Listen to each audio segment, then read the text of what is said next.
नमस्कार।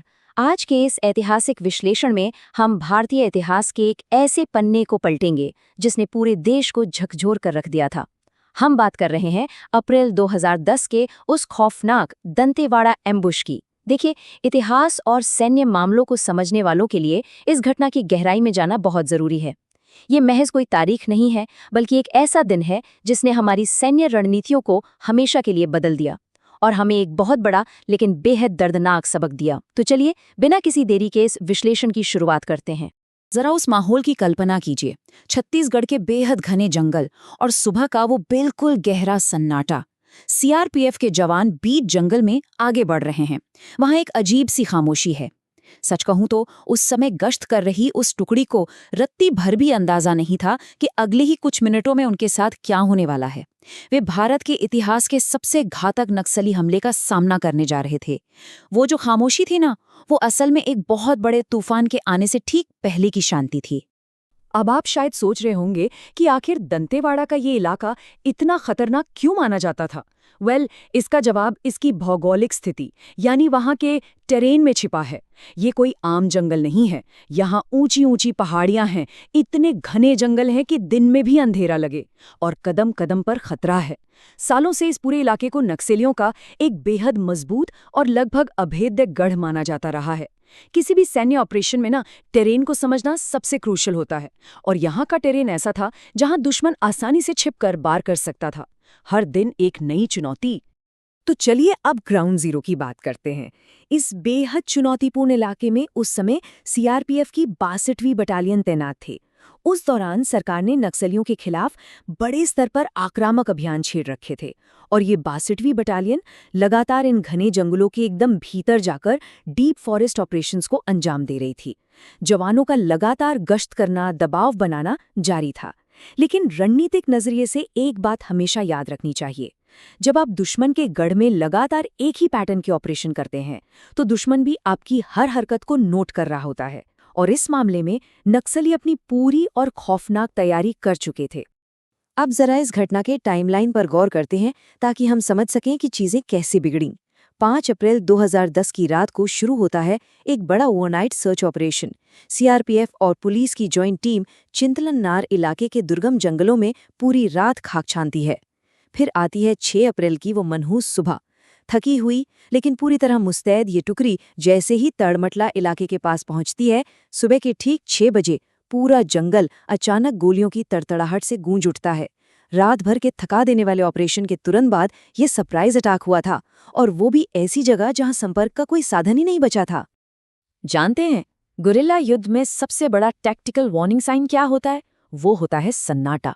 कहा जाता है कि उस सुबह जंगल असामान्य रूप से शांत था, और यही सबसे बड़ा इशारा था कि कुछ बहुत भयंकर होने वाला है।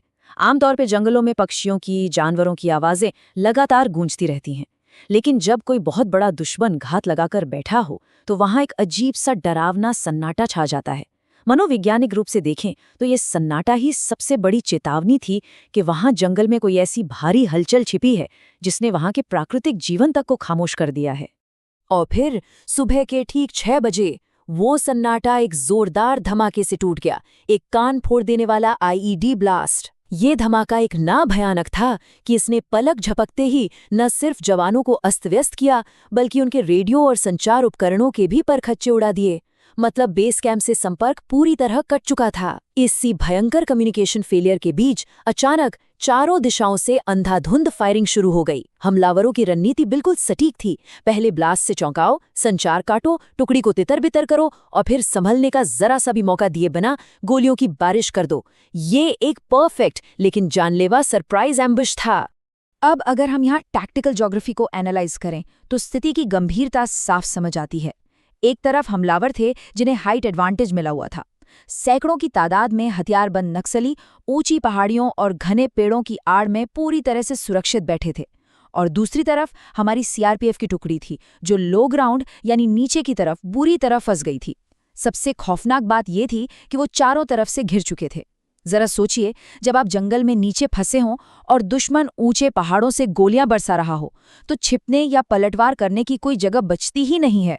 यही वो भौगोलिक जाल था जिसने बचने का कोई रास्ता नहीं छोड़ा। लेकिन देखिए, इतनी भयानक और बिना कम्युनिकेशन वाली स्थिति में भी जो बात सबसे ज्यादा उभरकर सामने आई वो था हमारे जवानों का अदम्य साहस। हम बात कर रहे हैं assistant commandant Bhupendra Singh, deputy commandant Satish Kumar और असिस्टेंट कमांडेंट बी सुधाकर की। शुरुआती हमले में ही बहुत से जवान घायल हो गए थे। स्थिति पूरी तरह आउट ऑफ कंट्रोल थी और बाहर से मदद मांगना तो नामुमकिन था। पर क्या उन्होंने हार मानी? बिल्कुल नहीं। भारी गोलाबारी के बीच इन बहादुर अफसरों ने तुरंत अपनी टुकड़ी को एकजुट किया और डिफेंसिव पोजीशन लेने का आदेश दिया। वे दुश्मन के सामने एक अभेद दीवार बनकर खड़े हो गए। लीडरशिप अंडर फायर का इससे बड़ा और प्रेरणादायक उदाहरण शायद ही कोई हो। उस जगह जो कुछ भी हो रहा था ना, उसे द लास्ट स्टैंड कहना बिल्कुल गलत नहीं होगा। ये कोई छोटी मोटी मुठभेड़ नहीं थी, बल्कि ये लड़ाई कई घंटों तक चलती रही। चारों तरफ से बस गोलियों की बौछार, धुआं, धमाके और एक अकल्पनीय चीख पुकार का माहौल। लेकिन हमारे भारतीय जवान पीछे नहीं हटे। अपनी आखिरी सांस तक वे उस घने जंगल में डटे रहे।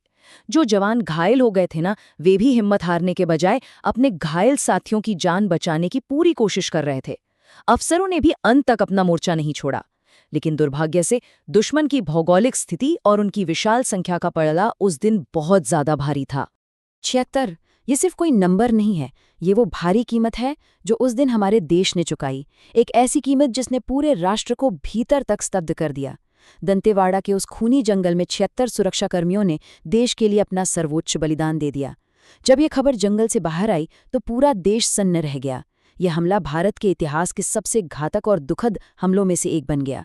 इसी एक घटना ने पूरे रक्षा तंत्र को रुककर ये सोचने पर मजबूर कर दिया कि आखिर हमारे रणनीतियों में कहाँ इतनी बड़ी चूक हो रही है। और इसी दर्दनाक त्रासदी के बाद सैन्य रणनीतियों में बहुत बड़े बदलाव देखने को मिले। एक सैन्य विश्लेषक के तौर पर हमें इन स्ट्रेटेजिक शिफ्ट्स को समझना बहुत जरूरी है। सरकार और रक्षा प्रतिष्ठानों ने अपनी पूरी कार्यप्रणाली बदल दी। सबसे पहले तो स्पेशल जंगल वॉरफेयर ट्रेनिंग पर फोकस कई गुना बढ़ा दिया गया। दूसरा बड़ा काम हुआ इंटेलिजेंस सिस्टम का पूरा ओवरहॉल, क्योंकि इतनी बड़ी संख्या में नक्सलियों का जमा होना साफ तौर पर एक बहुत बड़ा इंटेलिजेंस फेलियर भी था। और तीसरा, घने जंगलों में ऑपरेशंस की रणनीति को पूरी तरह से रीडिजाइन किया गया ताकि भविष्य में हमारे जवान फिर कभी ऐसे जानलेवा ज्योग्राफिकल ट्रैप में ना फंसें। तो इस पूरे विश्लेषण के अंत में हमारे सामने एक बेहद महत्वपूर्ण सवाल खड़ा होता है। दंतेवाड़ा के उन घने जंगलों में जो दर्दनाक सबक हमने सीखे, वो भविष्य के जंगल वॉरफेयर की उस कठोर सच्चाई को कैसे आकार देते रहेंगे? क्योंकि दंतेवाड़ा का वो दिन सिर्फ एक हमला नहीं था, बल्कि एक बहुत बड़ा रणनीतिक मोड़ था। ये हमारे वीर सपूतों की कुर्बानी की वो कहानी है जो हमें हमेशा याद दिलाएगी कि जंगलों की ये लड़ाई कितनी पेचीदा और कितनी क्रूर होती है। उन 76 वीर जवानों की शहादत को ये देश हमेशा याद रखेगा। जय हिंद। आज के इस विश्लेषण में हमारे साथ जुड़ने के लिए बहुत बहुत धन्यवाद।